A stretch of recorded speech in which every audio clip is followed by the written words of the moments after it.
संबंध जगाला नव्हे, संबंध देशाला नव्हे, तर संबंध जगाला माहिती आहे.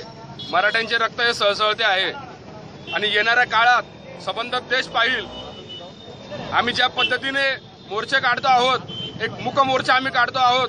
मूक मोर्चा म्हणजे आम्ही एक बौद्धांची शिकवण सुद्धा आमच्या अंगीकारी आहे.